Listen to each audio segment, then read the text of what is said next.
The jungle of Karzoon Prime was not meant for life. Its trees were taller than starships, their roots like coiled serpents crushing stone.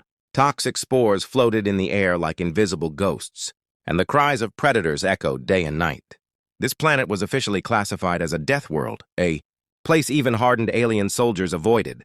Yet here they were, 37 alien students from the Intergalactic Academy, stranded after a navigation failure.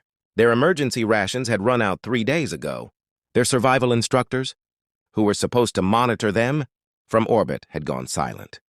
Hunger had become their greatest enemy. Some students lay weak inside the shattered escape pod. Others stared at the jungle wall in silent terror. Their species came from gentle worlds, water planets, crystal moons, oxygen-rich paradises. None of them were built for this place. A tall, blue-skinned alien named Instructor Vral checked the life scanners again. The readings were bad. "We will lose at least 10 by morning," he said quietly. "Maybe more." Fear rippled through the group. Then all eyes turned to her. Sitting calmly near the fire was Alia Morgan, the only human among them. A girl from Earth, a Deathworlder. She was smaller than most of the aliens, her brown jacket torn, dark hair tied back with a strip of cloth. While others trembled, Alia was sharpening a broken piece of metal against a rock. Instructor Vral hesitated. "Alia, the jungle is forbidden. Even trained soldiers—" "I know," she said, standing up. "You will die," another student whispered.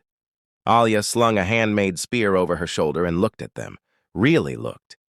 She saw hollow eyes, shaking hands, bodies already failing. "If I stay," she said quietly, "you die."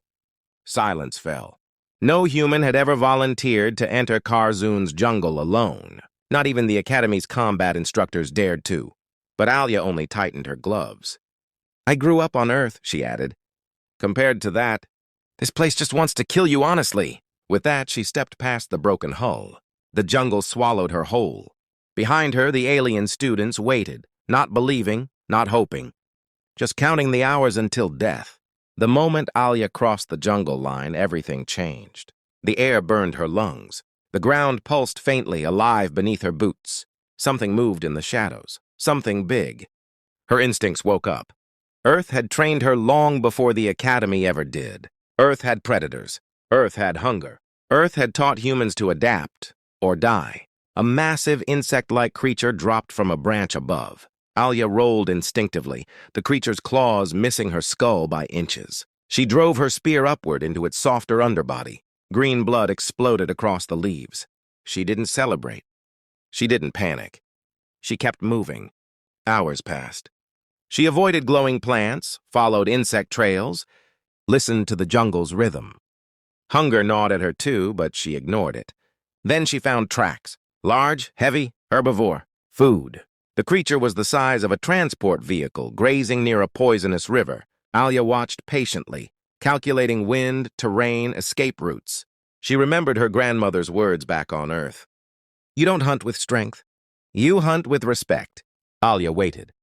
When she struck, it was fast, brutal, precise. By nightfall, she had fire, meat, and silence. But the jungle was not done with her. A roar split the darkness. A predator emerged, six-eyed, armored, fast. Alia ran. Branches tore at her skin. She slid down a rocky slope, barely avoiding snapping jaws. Her leg burned. Something had bitten her. She didn't stop. She reached a narrow ravine and turned suddenly, throwing a burning torch straight into the beast's open mouth. The creature screamed and fled. Alia collapsed against the rock, breathing hard. Blood ran down her leg. "Still alive," she muttered. She bound the wound, packed the meat, and stood again. The jungle had tested her, and she had passed. Back at the crash site, the alien students were preparing for the worst. One student had stopped breathing. Another was delirious, whispering prayers to a dead star. Instructor Vral felt something he hadn't felt in decades. Helplessness. Then, a sound, not a predator. Footsteps. The jungle parted. Alia emerged. She was covered in blood, not all of it hers. Her clothes were torn, her face bruised. Over her shoulders were massive slabs of meat, still steaming. For a moment, no one spoke. Then a small alien student began to cry. She's alive." Alia dropped the meat by the fire and sat down hard. "Cook it properly," she said. Some of it's toxic if you don't. Instructor Vral stared at her, stunned. You went alone, he whispered. Into a Deathworld jungle. Alia shrugged weakly. You were hungry. The fire roared to life. As the aliens ate, color returned to their skin. Strength returned to their limbs. Life returned to their eyes. They looked at Alia differently now. Not as a fragile human, but as something else. A protector, a survivor, a Deathworld daughter. That night, as they slept safely for the first time in days, Instructor Vral recorded a message, one that would later shake the academy. Let it be known, he said, voice trembling, that today a single human girl defied a Deathworld and fed us all. Rescue arrived 2 days later. When the Intergalactic Command reviewed the footage, silence filled the chamber. They watched Alia hunt. They watched her bleed. They watched her return carrying hope on her back.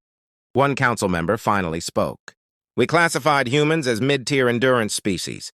Instructor Vral looked straight at them. You classified them wrong. The report was revised. Human survival rating unknown.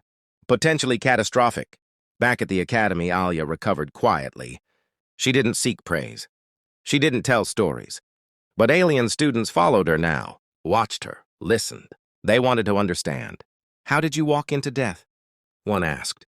Alia smiled faintly. I didn't, she said. I walked into responsibility. Years later, recruits would whisper the story. About the Deathworld jungle, about the starving aliens, about the human girl who entered alone.